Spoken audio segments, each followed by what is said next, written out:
For LMUWellsPlayers.com, I'm Scott Rowland, joined by head softball coach Richie Richardson. Coach, a busy weekend for you last weekend. Finally got the opportunity to go out and play some extended softball, 6 games at the Mid-South Classic. You go 4-2 there in Spartanburg. So what did you see from your team over the weekend?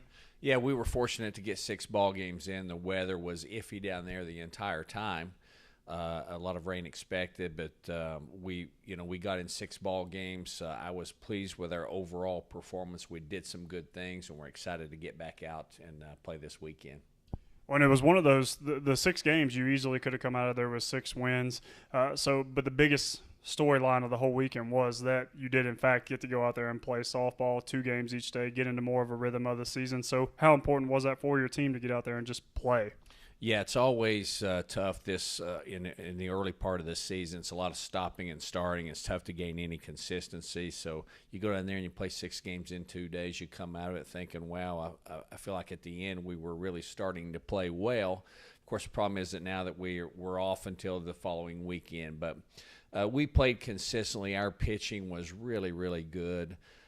Even in the 2 ball games that we dropped, our pitching was outstanding. We actually graded out higher in the 2 losses than we did in some of the other games that we won. So Justice Smith and Bree Taylor, so far every time out, they have pitched well, and they're giving us an opportunity to win. And we made the routine play defensively for the most part during the weekend, and that certainly is something you got to do. And hopefully we're getting some bats going at the top of the order. We're swinging the bats pretty well, and hoping that we can get a couple hitters down in the order going into this weekend. And we know typically it takes offenses a little bit longer to get going in the pitching, but it did seem like by the stretch run of that weekend, the offense did really get clicking a little bit better. What have you seen from your offense as the season has progressed, and how can you guys continue to get better?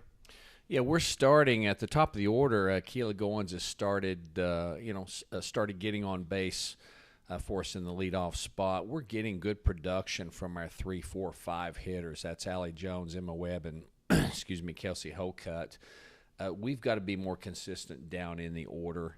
And as you know, down in the order, it's not always about going 2 for 3 every ball game, but it's about executing when you have an opportunity to help the offense, maybe move a runner with a sacrifice bunt or squeeze a runner in from third, or just lift a routine fly ball in the outfield to score a runner in a sac fly situation. We've got to start doing some of those things down in the order to get some production. And when we have done those things, those have been the games that we've scored 7 and 8 runs. When we haven't done those things, those are the ball games we've struggled to score runs in. When you already alluded to this, but the pitching has been really strong. Bree Taylor and Justice Smith, particularly Bree, has pitched really well early in the season. What have those 2 been doing to be so effective?